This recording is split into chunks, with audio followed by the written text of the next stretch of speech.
Olá, bem-vindos ao Pod 18. Neste dia 18 de abril, 18 horas.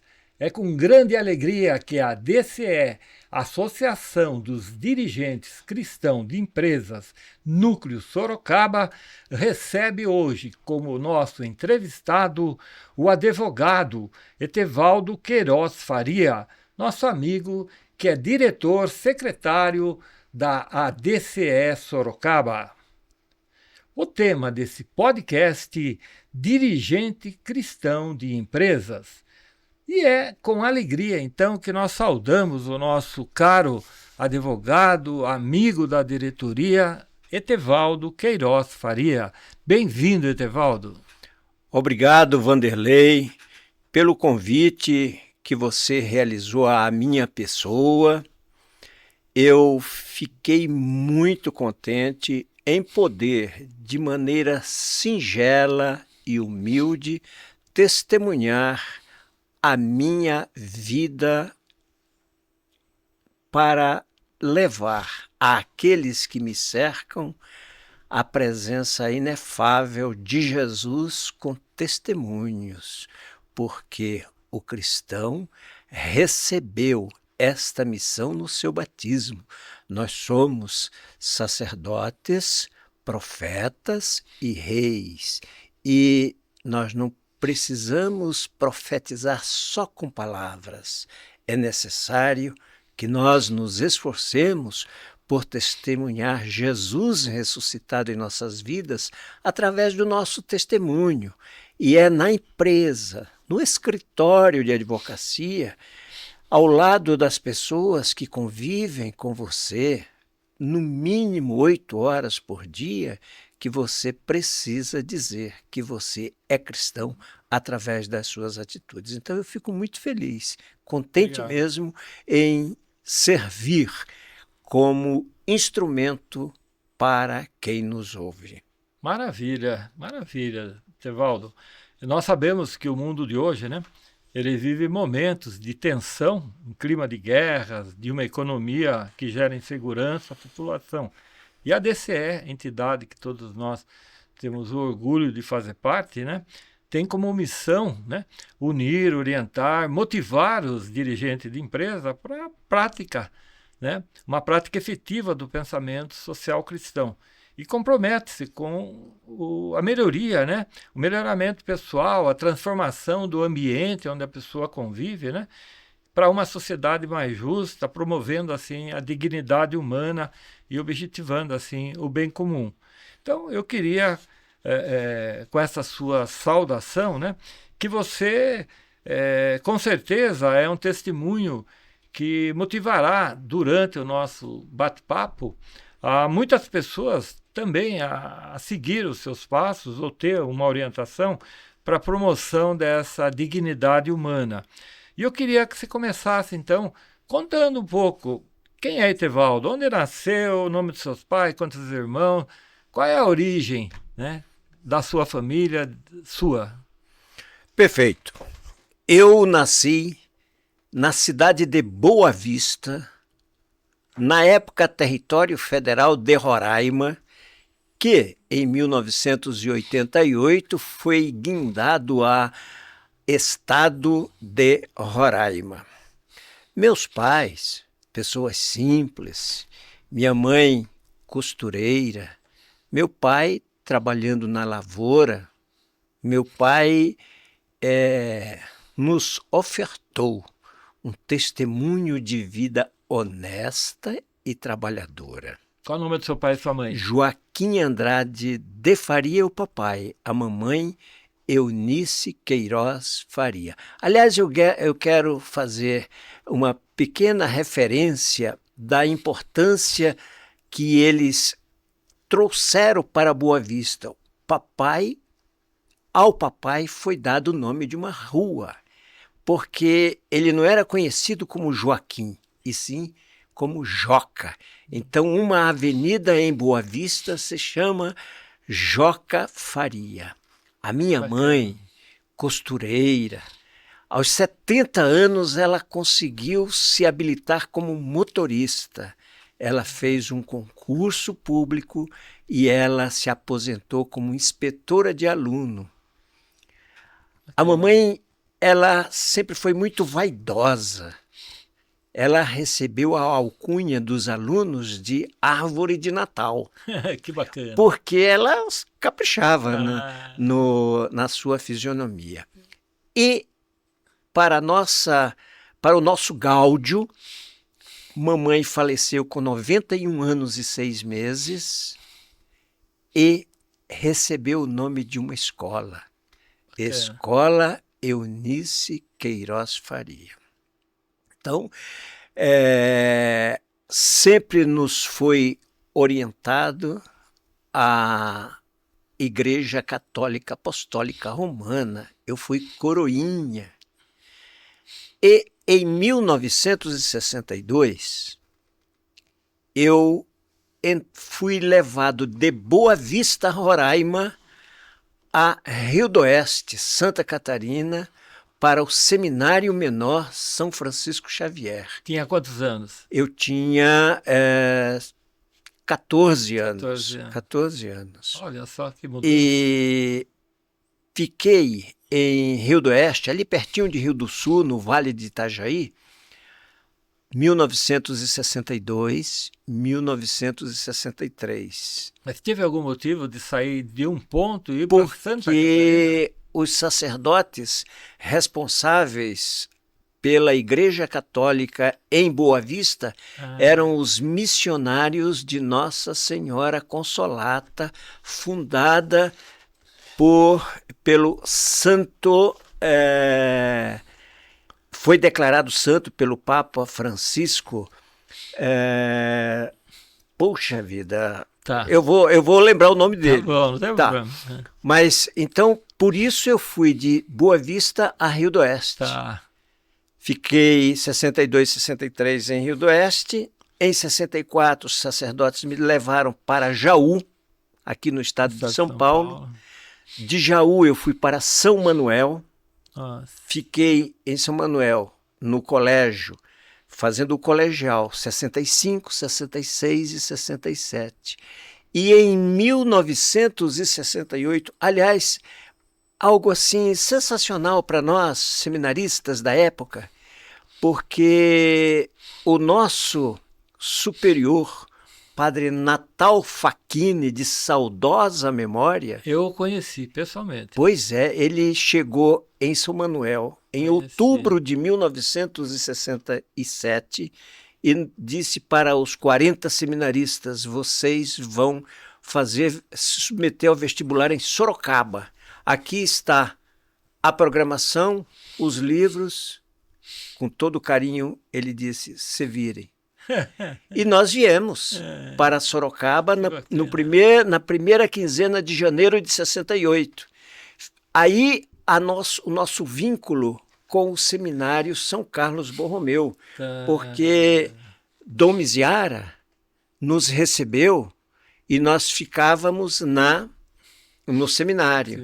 Então houve uma união de seminaristas das Missões Consolata e os seminaristas do bispo, como se diz, seminaristas eclesiásticos, né? Bom, da nossa turma, que éramos em 40, foram ordenados sacerdotes. Padre Isaac Isaías Vale, que você deve ter conhecido, está morando agora em Iperó. Padre Weber, Padre Moisés Facchini. E, por isso, chegamos em Sorocaba em 68. Olha. Em 68, nós fomos fazer vestibular naquela época que não havia vagas, mas os seminaristas todos fomos aprovados. Foi onde eu fiz o curso de filosofia pura, 4 anos. Aqui em Sorocaba? Aqui em Sorocaba. Seminário São Carlos Borromeu. Isso, estávamos no Seminário São Carlos Borromeu. Então, quando em dezembro de 69 nós deixamos o seminário por alguns motivos, mas o nosso superior, que era o Padre Natal Facchini, ele entendeu a nossa situação, nos deu apoio, nós fundamos repúblicas e aí começamos a trabalhar, porque ninguém trabalhava como seminarista, né? Foi E um a família profundo estava desafio. lá em A Roraima? família lá em Roraima. Nós somos 11 irmãos, Nossa, um time de futebol. um time de futebol. E quantos homens, quantas mulheres? São 5 homens e 6 mulheres. Ah, Papai e mamãe são falecidos, nós temos 3 irmãos falecidos e os outros continuamos aí na luta. maravilha. Na luta. Algum religioso? Não, Não teve nenhum que seguiu a... Seguem a religião sim, católica, com praticantes, Tá. mas ninguém ficou no Entrou para seminário. ser Não, no sacerdote, seminário, não. tá. Interessante, muito boa a história aí. Aí, veja, eu me graduei como filósofo. Tá. O que você fazia lá? Você falou que veio para 14 anos, né? Para Isso. Santa Catarina. Como que era a vida do Etevaldo até 14 anos? O que A minha o menino vida- fazia lá? O Etevaldo ajudava o papai. O papai, ele trabalhava, o serviço do papai era um serviço braçal para nos sustentar, além do serviço público, que ele também passou como inspetor de aluno. Sei. Acabava o expediente dele, ele ia fazer aquilo que nós chamávamos de bico, né? E o Etevaldo ajudava o papai. Mas ajudava no quê? Ajudava. Pegava na enxada? Pegava na enxada, cavava buraco, erguia cerca, enfim, tinha que ajudar, né? Não tinha outro Maravilha. jeito. Foi fantástico, foi fantástico. Que bom. História bonita. É, né? bonito. Porque traz saudade. E você continua voltando lá para passear? Eu estive. Você tem irmãos lá? Temos. Lá eu tenho 3. Tenho um irmão e 2 irmãs. Tá. Tenho uma irmã que mora em Brasília, tenho um irmão que mora em João Pessoa, tenho um irmão que mora aqui em Sorocaba. Tá. E E os filhos moram onde? os filhos, Seus filhos. nós temos um casal. A Andréa, para nosso Gáudio, é advogada também, minha sócia no escritório. Eu vou completar 45 anos como advogado. Eu vou chegar lá. Como militante. Então, veja, a Andréa tem 2 filhos, é casada, tem 2 filhos e é advogada. O meu filho é médico veterinário e decidiu ir para Palmas, Tocantins. A minha nora é médica, é cardiologista e os 2 estão lá enfrentando os desafios da vida com um casal de filhos. O meu neto mais velho, que é palmense e corintiano, completará 15 anos agora em agosto. Que bacana. Então eles conhecem a sua história na palma da mão. Conhece. E você sabe, Vanderlei, os desafios, eles existem. Quando nós chegamos em Sorocaba, nós precisávamos trabalhar para pagar a nossa faculdade. Tá. Nós tínhamos a moradia de graça no seminário, Tá. mas a faculdade era por nossa conta. Então, eu que sou péssimo vendedor, me dava ao luxo de vender rifas na rua, enfim. Você tinha quantos anos quando você assim, deixou a responsabilidade do seminário, né? Eu tinha 21 anos. Era solteiro? Eu era solteiro. Morava numa república? Aí nós fomos morar numa república. Ah, tá. E você começou fazendo o que você está dizendo? 21 anos? Com 21 anos, nós precisávamos arrumar emprego. Era difícil o emprego naquela época. Enquanto eu não consegui o emprego no escritório, veja, eu estava no primeiro ano da faculdade de filosofia. Sabe qual foi o emprego que eu consegui? Faxineiro de um escritório. Escritório de contabilidade, em Sorocaba, na rua Brigadeiro Tobias. Então, o que eu fazia? Eu chegava bem cedo, limpava o escritório. Quando chegava alguém, porque nós não tínhamos profissão no seminário, É. Eu não sabia nada de escritório. E aí eu ficava ao lado de uma pessoa, com 2 meses eu já assumi o departamento pessoal do escritório. Maravilha. Porque a gente tinha facilidade de aprender, só por isso. Tá. Era datilógrafo, então isso tudo ajudava Aham. na época. Que bacana. E Essa aí você continuou fazendo os outros cursos? Aí o E que da onde veio a aconteceu? vocação do Tá, então direito? deixa eu dizer para você, direito era um curso que eu sempre sonhei em fazer, Tá. mas dadas as dificuldades da época, eu fiz filosofia porque eu estava no seminário e era condição para a teologia. Tá.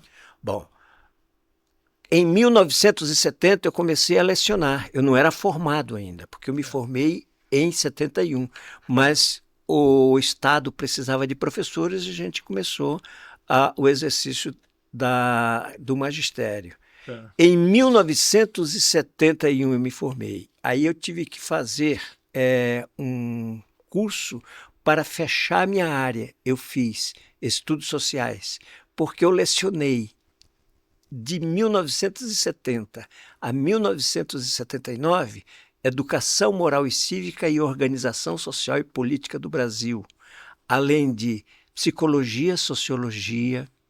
Você lecionava onde? Numa escola de Sorocaba, numa Instituto de Educação, Ciências e Letras, que existe até Ciências e hoje. Tem. Aliás, Que agora é colégio objetivo. não, o objetivo é know-how. Porque o Ciências e Letras, na época, era do Luizito Do Marins. Luizito Marins, da Geni Calil Milego, do Flávio Galhardi e da... Era ali no Largo São Bento? Na rua Arthur Gomes 51. Eles mudaram para a rua Arthur Gomes 51 em 1967, um ano antes de eu chegar em Sorocaba. Tá. Curioso, muito bacana. E por incrível que pareça, eu fiquei de setembro de 69 até abril de 86 trabalhando no Ciências e no Estado. Eu ministrava aulas no Estado e cheguei a ser nomeado diretor do Instituto de Educação, Ciências e Letras de Sorocaba. Que bacana, uma história bonita. Foi a luta, foi o desafio da vida, sabe, Vanderlei? Agora, eu devo dizer a você o seguinte, não obstante todas as minhas limitações, todas as mazelas do ser humano, eu sempre me esforcei para ter como modelo de vida a mensagem que Jesus trouxe para nós. E isso você traz de criança dos seus pais? Dos meus pais, porque, como eu disse a você no começo, eu era coroinha. Então, a religião católica, ela começou na minha vida muito, muito cedo. Tá. Muito cedo. E aí você foi para fazer a Faculdade de Direito de Sorocaba? Sim.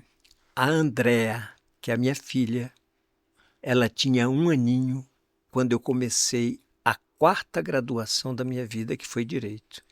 Aí comecei em Sorocaba, numa luta sozinho, e graças a Deus, depois que eu me formei, olha que interessante, eu me formei, tornei-me bacharel em 1980. Nessa época, eu estava diretor do Instituto de Educação, Ciências e Letras, Know-how Objetivo de Sorocaba. Sim. O Luiz Bel de Castanho, Oscar Fonseca Vieira e Luiz Samuel Tabacon me autorizaram a exercer a advocacia dentro da diretoria. Poxa, que bonito. Então, eu, claro, sempre com todo o cuidado de evitar captação de clientela, não advogava para aluno nenhum da escola, mas atendia algumas empresas, inclusive, que me procuraram e eu dava assistência empresarial já nessa época. Olha só. Conheço os 3, viu? Sim. São pessoas excelentes. São excelentes. São fantásticas. Que maravilha. E aí veio essa vocação para ser advogado. Sim.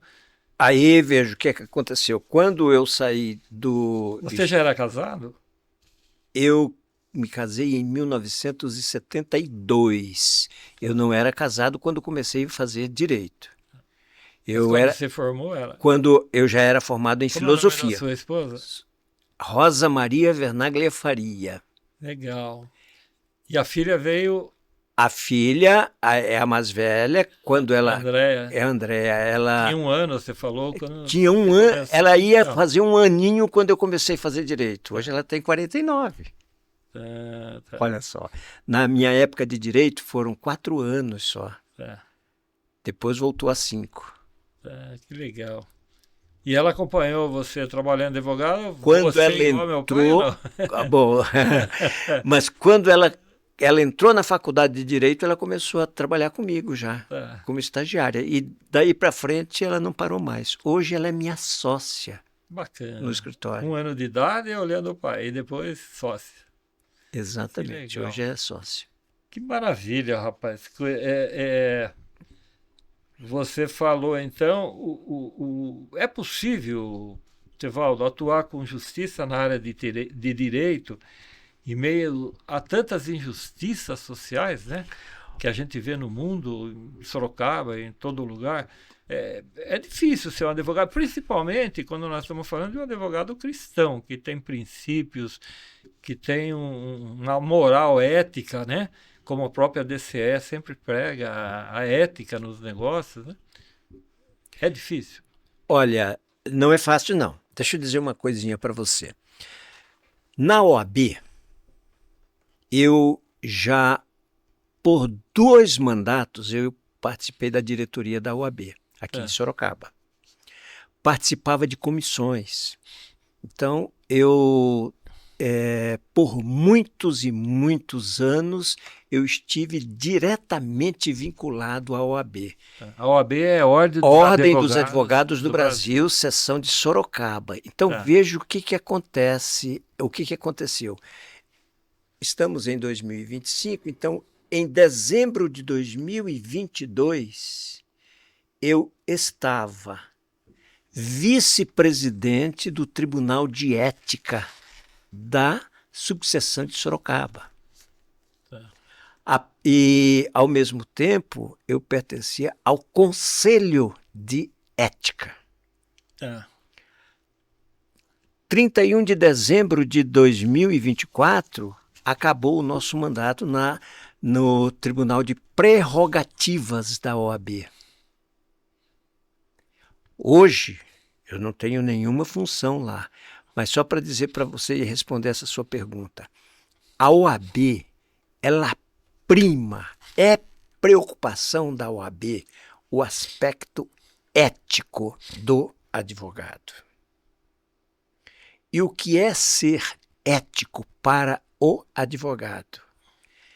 É ele seguir o código de ética respeitando a axiologia dos valores. Existem determinações que o advogado deve cumprir. E o advogado que não se submete a estas regras éticas, ele pode perder o direito de advogar. Não é incomum o advogado ter a carteira da ordem cassada por atitudes que ferem diretamente a ética do advogado. Você quer ver uma coisa? Existem advogados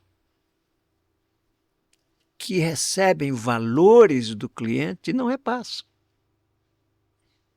Provada essa situação, é muito comum este cidadão perder o direito de advogar.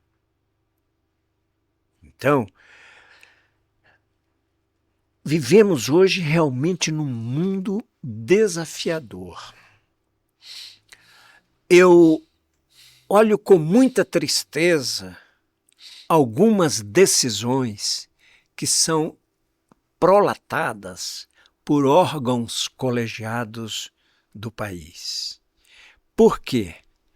O advogado, ele se compromete a seguir a Constituição, a respeitar as leis e nem sempre, lamentavelmente, nós estamos presenciando situações que deveriam respeitar a Constituição e as leis. Então é difícil. Agora, eu devo dizer a você o seguinte: eu gozo do privilégio de me comprometer em todos os dias, olhar no espelho e não ter vergonha de me ver. Porque, como advogado, se eu entender que a pessoa que me procurou está me pedindo, querendo contratar-me para proceder de maneira que eu entenda indevida, eu não aceito. Maravilha. Eu tive um caso, eu não posso falar o nome da pessoa, mas que na época, há uns 10 anos atrás, ele me ofereceu 50 mil reais para tomar uma atitude com relação à esposa dele, porque eu advogava para a empresa. E eu falei para ele: procure outro advogado, meu querido, porque eu não vou fazer. Eu parei de advogar para esta empresa, mas não, primeiro, não me fez falta. Segundo, eu continuo dormindo tranquilo. Maravilha. E o mais interessante de tudo isso, Vanderlei, é que eu, com muito orgulho e humildade, eu posso dizer: a minha filha, Andréa, ela procede da mesma forma, ela comunga dos mesmos ideais de verdade. E eu falo quando ocorre alguma coisa diferente no escritório, porque a nossa atividade, ela é desafiadora. Ela traz... é tentadora também. E é tentadora. E eu falo para ela sempre, e vou dizer para ela: filha, parabéns, porque você acredita que a verdade nos libertará. É um lema do nosso escritório. Sim. No nosso escritório, Vanderlei, são 4 advogados e 6 estagiários. A minha filha, há mais de 20 anos, ela é professora universitária também. Ela é mestre em Direito empresarial. Então, ela escolhe alunos para o estágio. Veja como eu digo para os nossos estagiários, sempre no cafezinho: nós formamos uma equipe, nós estamos dentro de um mesmo barco, devemos remar na mesma direção, buscando os mesmos objetivos. E como nós somos humanos e não devemos procurar rastros de anjos por onde passam os homens, quando alguém perceber um furinho no barco, ou seja, uma falha de qualquer um de nós, é sua obrigação de nos dizer: olha, está errado. E vamos nos reunir e procurar solucionar da melhor forma possível. No nosso escritório, Vanderlei, o respeito é o fundamento da nossa convivência. E você, com essa com essa visão tão linda, vou chamar assim, da ética, do comportamento humano, familiar até, profissional, como recado para quem está assistindo, que tem inúmeras outras atividades, seja ele médico, engenheiro, qualquer outra atividade qualquer, isso é possível em qualquer profissão, né? É possível em qualquer profissão, desde que o profissional esteja consciente de que ele deve seguir o nosso irmão maior. Quando Jesus nos diz: faça aos outros aquilo que você quer que façam a você, ele está nos dizendo: as dificuldades existem, os desafios, as tribulações, mas você é capaz de vencer. Jesus, aliás, foi o evangelho de ontem. A tentação. Só para dizer que Jesus nos dá testemunho concreto dos desafios que podem ser vencidos. Então, qualquer profissional pode exercer a sua profissão com dignidade, desde que ele considere que o seu serviço está dirigido a alguém que precisa que ele proceda de forma correta e verdadeira. Aí ele faz. Dificuldades existem. Aliás, eu gosto de lembrar sempre aquela expressão que alguém me disse um dia: você vai encontrar muitas pedras no seu caminhar, porém, não as jogue fora. Consiga revesti-la de algo que na escuridão ela vai lhe iluminar. E durante o dia ela vai sustentar a sua caminhada. Você considera que não está no roda minhas perguntas, mas ouvindo você dizer, que o dinheiro acaba corrompendo a moral da pessoa, a ética da pessoa? Quando a pessoa... Você mesmo contou um caso aí dos 50 mil.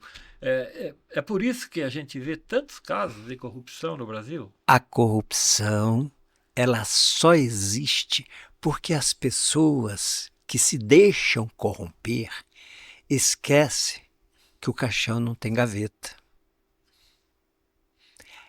E não se comprometem com o objetivo comum que todo ser humano tem que ter em mente. E esse objetivo comum é fazer o bem a todos. Essa é a mensagem cristã para todo cidadão, Vanderlei. Quem estiver imbuído deste compromisso, não vai dizer para mim: não, mas então você não tem falhas. Claro que você tem falhas. Eu tenho falhas. Eu tenho limitações. Mas eu sou humilde para pedir perdão. Pedir que o Senhor me conceda a graça sempre de fazer o bem e evitar o mal. Aí você diz: bom, e está resolvido? Não, não está resolvido. Nós temos em nós o homem novo e o homem velho. E o homem velho que habita em nós muitas vezes tenta vencer o homem novo. A corrupção, Vanderlei, é o homem velho que esquece que ele deve fazer o bem, não para si só, para todos. Sem me envolver e dizer que há governantes corruptos, eu gostaria de dizer só o seguinte: se os nossos governantes tivessem em mente que eles estão para servir e não para ser servido, ai, que mundo que nós teríamos. Seria bom mesmo. E ele esquece também que são passageiros, né? Que são passageiros, exatamente. Humanos. Passageiros, humanos e finitos. Finitos. Vanderlei, o cidadão deixa milhões, porque ele não vai levar um centavo. E ele deixa, provavelmente, possibilidade de intrigas àquelas pessoas que ele pensou amar na terra. Quantos casos, como advogado, você já deve ter ouvido, visto falar de famílias que tinham muito dinheiro e por causa da herança os filhos perderam a amizade, perdem tudo, se afastaram, e perde tudo, né? Olha, Vanderlei, eu vou dar um testemunho para você de um caso que é de arrepiar para todos os advogados em especial. E é um caso concreto, que eu não posso citar o nome, mas eu tenho todos os documentos no meu escritório. Em 1970, eu comecei a lecionar na Escola Estadual Professor Genésio Machado, na Rua Miguel Sutil, 526. Uma pessoa foi minha aluna no primeiro grau, de 5ª a 8ª série. Essa pessoa passou num concurso e trabalhava em uma vara civil da cidade de Sorocaba. Pessoa simples, mas lutadora até então. Se tornou advogada, foi procurada por uma pessoa que era viúva de um coronel da Polícia Militar. E como ela tinha todo o traquejo de manejo de um cartório, ela pegou todo o dinheiro desta pessoa, desta viúva, falsificou recibos, falsificou guias, falsificou juiz. Ela assinava com o nome de um juiz que não existia. Aí um dia, essa pessoa que contratou essa advogada foi ao fórum para ver como é que estava indo o inventário dela. Naquela época não existia inventário administrativo, era só judicial. E aí o cartório distribuidor disse para ela: a senhora não tem nenhum processo de inventário como inventariante. Ela me procurou o nosso escritório. Eu fui fazer o levantamento, fizemos o levantamento. Conclusão: não havia realmente inventário. Ela pegou todo o dinheiro da pessoa, ficou com ela, falsificou todos os documentos. Bom, então qual foi o proceder do escritório? Houve uma representação na Ordem dos Advogados do Brasil, houve registro de uma ocorrência, essa advogada perdeu a carteira da ordem, essa advogada foi condenada, foi presa.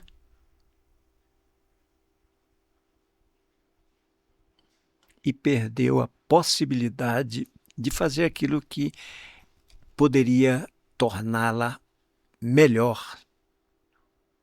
Então, o advogado, quando eu estive participei das diretorias da OAB, a entrega da carteira do advogado é um ato solene. E eu sempre disse nas minhas manifestações: você, advogado, que está começando a sua atividade, não se esqueça que, se você não for prudente e ético, a carteira que você está recebendo hoje pode ser a chave da cadeia para você. E tem muitos casos, viu, Vanderlei? Não é incomum, lamentavelmente. Que coisa, não? Falando do assunto, então, de jurídico, né? Você participou, em agosto de 2013, da União dos Juristas Católicos de Sorocaba, lá, né? Tinha o objetivo de promover lá a reflexão da atividade jurídica com os preceitos cristãos. Isso deu resultado? Como é que está indo? Nós estamos, Vanderlei, num profundo desafio. A Associação dos Juristas Católicos da Arquidiocese de Sorocaba, pelo objetivo dela, é trazer os operadores de direito. Quais são os operadores do direito? Juízes, promotores, delegados, funcionários de cartório, advogados, estagiários, para uma reflexão da doutrina social da Igreja, para conscientizar estes operadores do direito de que a atividade que nós exercemos, ela deve ser reveladora da doutrina social da Igreja. Nós somos convidados, cada um de nós cristãos, a nos esforçarmos por testemunhar Jesus onde quer que nós estejamos, na nossa família, no nosso local de trabalho, nas ruas por onde passamos.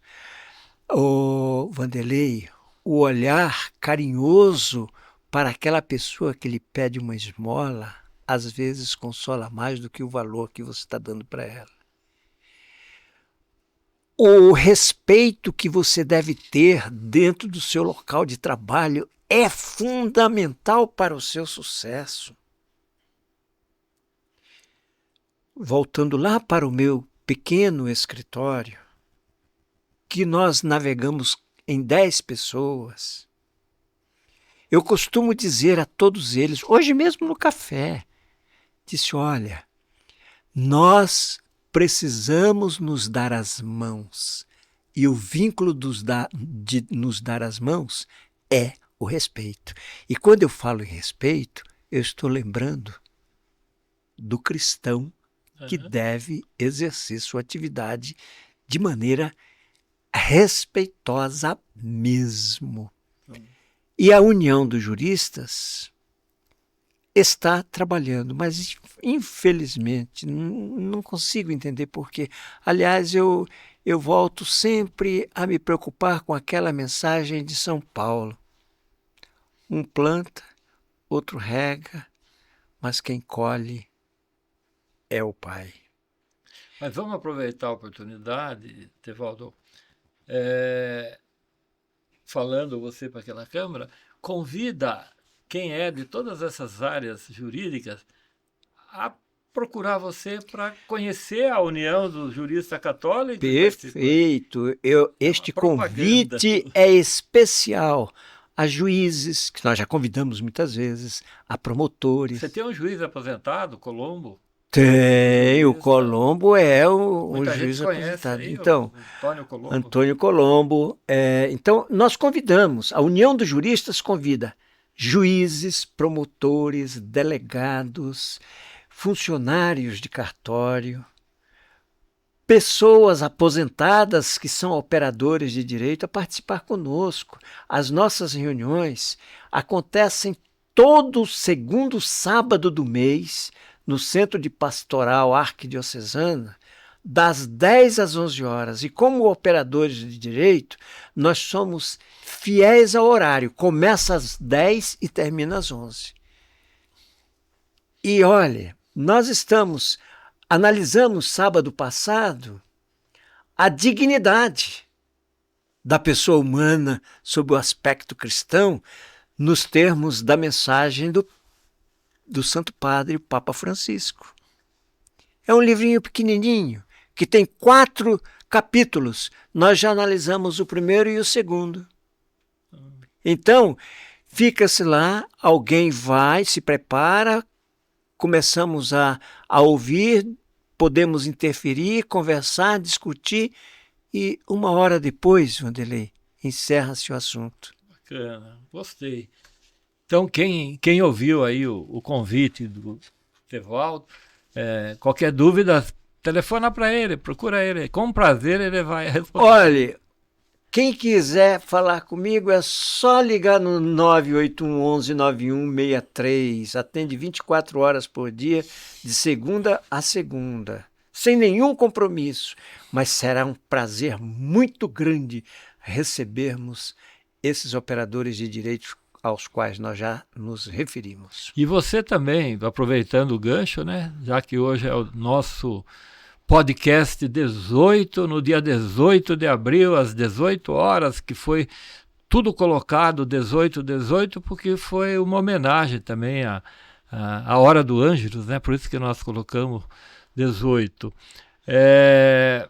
Você atua também, eu sei, no Conselho de Leigos da Arquidiocese de Sorocaba, né? Esse grupo atua com o apoio do arcebispo, até então agora ainda Dom Júlio Ende Acamini, né? Que daqui a alguns meses estará indo lá para o Pará, mas que é o grande apoiador, né? O Padre Júlio está lá. Então, você considera importante a participação do leigo na comunidade, no bairro, na vida profissional onde atua? Quer dizer, o leigo pode fazer diferença no seu ambiente, Tevaldo? O leigo faz diferença. Quem é o leigo, Tevaldo? O leigo, aliás, alguém já disse assim, leigo não sabe de nada. Não é nesse sentido. Ele é leigo porque ele não recebeu da igreja o ministério da ordem. É bom explicar isso. O que é o ministério da ordem? O sacerdócio, o diácono, as pessoas consagradas, elas não são leigas, elas se entregam à igreja de maneira diferente e preferencial dentro da sua missão. O sacerdote, o diácono e as pessoas consagradas. O leigo somos todos nós que não recebemos a ordem e que somos convidados, como disse já em alguns minutos atrás, nós temos a missão. O nosso sacerdócio recebido no batismo é um sacerdócio diferente do sacerdócio ordenado, mas nós participamos do sacerdócio de Cristo para levar a mensagem a todos. Ide ao mundo, pregai o evangelho em nome do Pai, do Filho e do Espírito Santo. Esta é a missão do cristão, do sacerdote. Nós também, pelo batismo, nós somos profetas, nós participamos da profecia e nós temos que, como profetas de Cristo, levar esta mensagem. E nós somos reis, nós participamos do reinado de Jesus, nós somos co-herdeiro do céu. Maravilha. Uhum. Nós somos co-herdeiros. Então, o leigo tem uma missão importante. E ser leigo não é só ir participar das santas missas aos domingos, é se envolver na comunidade, é ser testemunho. Vanderlei, eu fico, às vezes, eu não saberia nem dizer o que. Eu entro num determinado supermercado para fazer compra de pão, para levar para casa. Aí uma pessoa chega para mim e fala: irmão, a qual igreja o senhor pertence? Porque de segunda a sexta eu estou sempre de paletó e gravata. E eles pensam... Tá, eu falo, olha, eu pertenço à Igreja Católica Apostólica Romana. Aí ele fica olhando assim para mim. Porque eu tenho certeza, Vanderlei, que não é que eu seja humilde assim, mas a maneira de ser, de falar, de conversar, chama a atenção das pessoas. Uhum. Eu gosto sempre de dizer, e vou dar essa mensagem para quem quiser ouvir. Eu não sei de quem é essa frase, mas eu procuro segui-la sempre. Se o orgulhoso reconhecesse o valor da humildade, seria humilde por orgulho.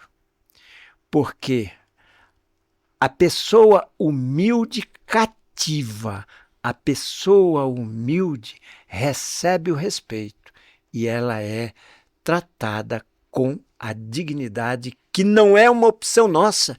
A dignidade é algo que nós recebemos do Pai.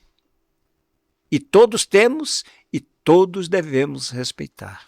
Maravilha. Como dirigente cristão, né, que eu sei que você está vinculado a alguma universidade de Sorocaba? Como é que você vê a presença do jovem universitário a meio a tantas possibilidades de contribuição à melhoria da sociedade? Olha, o nosso escritório dá assistência a uma universidade e, por este motivo, nós temos assim uma vinculação muito próxima, nós sentimos muito próxima. Essa universidade que nós ofertamos a nossa assistência jurídica, ela se preocupa também em revelar para os universitários a mensagem cristã. Isso eu tenho certeza. Os órgãos de administração da universidade, eles procuram levar para os professores, para os alunos, a mensagem cristã. Isso com certeza absoluta. Porque, Vanderlei, se nós não nos preocuparmos com esta mensagem cristã para as pessoas, o mundo será pior do que está. Olha, eu costumo dizer o seguinte: se os governantes, aqueles que têm o poder de decisão, reconhecessem que fazer aos outros o que deveria ser feito para ele, nós não teríamos guerra. O mundo seria de paz. Nós não teríamos alguém mentindo, alguém vilipendiando, alguém desrespeitando, alguém matando. As televisões, elas publicam com muita galhardia, entre aspas, os desafios daqueles que enfrentam aqueles que não têm uma formação cristã. Eu digo isso aos assaltantes, àqueles que corrompem, àqueles que querem tudo para si, mesmo sabendo que não levam nada. A televisão nos mostra essa realidade. E se a pessoa se conscientizar da vida como cristão, porque o cristão compromete, sabe, Vanderlei? Ser cristão é comprometedor, é desafiador. E muitas vezes, porque nós temos o homem velho dentro de nós, nós permitimos que ele apareça mais do que o homem novo. Mas depois nós vamos, numa reflexão, dizer, puxa vida, poderia ter feito diferente. Poderia ter sido melhor. Poderia ter sido melhor. É verdade. Interessante. Tevaldo, nós estamos chegando aí. Não parece, mas já estamos chegando. 1 hora já bateu o meu tempo aqui. Que mensagem que você deixa para quem nos acompanha no podcast, né? Como uma meta a ser seguida para o bem comum da sociedade. Eu só encontro uma forma, Vanderlei. Só conseguirá o bem comum, só conseguirá ser instrumento do bem comum a pessoa que se esforçar por testemunhar Jesus onde quer que ele esteja, na família, no trabalho, para os vizinhos, enfim, para todas as pessoas. Se você quiser contribuir para o bem comum, jogue-se nos braços de Jesus por Maria. Maria, a nossa mãe, que impoluta testemunhou seu filho crucificado no silêncio do seu coração, ela é a medianeira de todas as graças. E quando nós estivermos aflitos, joguemos-nos nos braços de Maria e peçamos que ela interceda por nós. O cristão que não se esforçar por viver dessa forma, ele está fadado a falhar como pessoa. Você, como um dos sócios fundadores da DCE, secretário da diretoria, gostaria também que se deixasse uma mensagem convidando as pessoas a conhecer a DCE, participar, vir se juntar, né, no próximo dia 24, agora de abril, a semana que vem, né, hoje é dia 18, semana que vem, dia 24 de abril, teremos a palestra no auditório do SESC sobre inteligência artificial, que o Sebrae vai proporcionar numa parceria da DCE com o Sim Comércio, e nós estaremos lá às 19h30, você estará presente, eu vou estar presente, e gostaríamos que você convidasse, e lá a gente conversa pessoalmente também com quem for, para que se inscreva e participe, é gratuito, não paga nada, então seu convite aí para... Aliás, Vanderlei, nós dois deveremos estar lá às 18h30. Você até antes, mas nós convidamos todas as pessoas, todos os empresários, todas as pessoas que têm interesse em participar dessa atividade promovida pela ADCE, e não só participar. O nosso convite é que todos aqueles que lá estiverem se associem à ADCE. É um encontro de pessoas sérias que querem o bem das empresas cristãs. Muito bem, nós chegamos ao final de mais um podcast da DCE, Associação dos Dirigentes Cristãos de Empresas. Queremos convidar então a todos que se inscrevam no canal ADCE Sorocaba do YouTube, né? Dá lá o seu like, compartilhe com os amigos essa nossa apresentação do Pod 18 no dia 18 e o nosso Pod 18 já nessa sequência de 18 meses. Porque nós sabemos que juntos nós podemos plantar sementes de esperança. E não poderíamos deixar de agradecer aqui o grande apoio da equipe da produtora, da Estúdio Corp, através aqui do João Moraes Gomes, que tem nos prestigiado muito, o Cauã Bailove, a nossa presidente da DCE, a Regina Carvajal, a Ana, o Francisco Pontes, né? o Paulo Torres também, que é o nosso tesoureiro, a Laura Carvajal, nossa tesoureira também. Enfim, um grupo de pessoas que participa como voluntários para que nós possamos levar essa ética. E eu vou encerrar hoje de uma forma diferente, eu vou acompanhar, porque eu acho que é a saudação mais conhecida da cidade de Sorocaba. O Etevaldo, quando atende um telefonema de manhã, de tarde, de noite, de madrugada, e ele fala bom dia com alegria, boa tarde com alegria, boa noite com alegria. Então eu vou falar até o próximo podcast com alegria.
Nosso tempo exige uma postura mais humana. Evoluímos, mas há muito o que fazer. 130 anos atrás, a escravidão era legal no Brasil. 85 anos atrás, mulheres não votavam no Brasil. 50 anos atrás, não existia consciência ambiental. 15 anos atrás, o mundo não estava em rede. Smartphone, Google, Facebook, Twitter e Instagram não existiam. Entramos em uma nova época e muitos não perceberam. Muitos líderes ainda estão com o foco errado. Muitas empresas e o modo de fazer negócios estão ultrapassados. Empresa não é um jogo. Empresa não é máquina. Empresa não é só número. Empresa não é guerra. Empresa tem a ver com pessoas. Empresa tem que servir ao ser humano. Vamos juntos fazer o que é certo e construir empresas melhores para um mundo melhor. Isso inclui você, seus filhos e netos. Você pode contribuir, empresário, empreendedor e dirigente. Siga o exemplo dos que lutam por uma sociedade mais igualitária. Em 1891, a sociedade vivia a Revolução Industrial e experimentava a incerteza entre o capitalismo, que privilegiava a liberdade, mas começava a mostrar desigualdades, e o socialismo, que buscava a igualdade, mas usurpava a liberdade.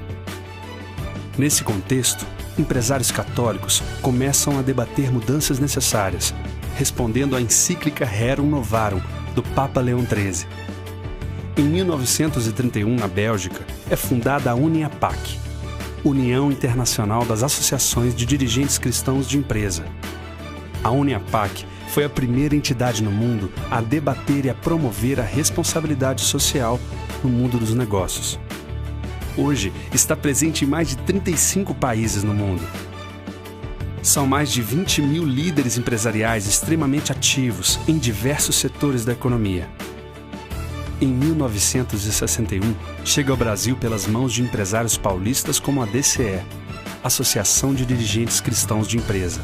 Rapidamente se espalha por vários estados e hoje reúne mais de 3 mil associados no Brasil. O objetivo da DCE é formar líderes comprometidos com o ensinamento social cristão, para que suas decisões sejam baseadas nos valores humanos, essenciais para a geração de riqueza econômica e social, e para a sustentabilidade dos negócios.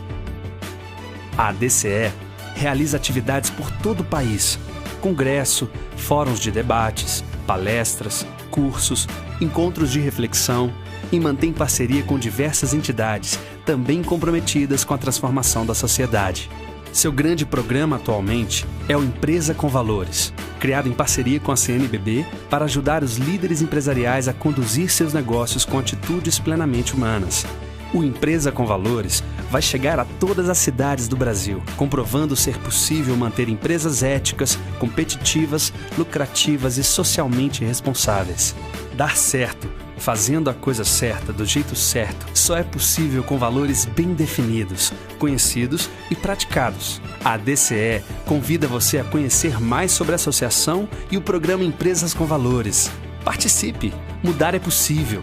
Vale a pena, pois o que está em jogo é a dignidade e a felicidade do ser humano. A mudança que precisamos no mundo começa por você. Comece por onde seja possível, na família, na comunidade, no mundo do trabalho e nos negócios. Empreendedores e líderes empresariais conscientes e firmes em seus valores. Empresas éticas e lucrativas. Sim, é possível fazer o certo e dar certo. A DCE.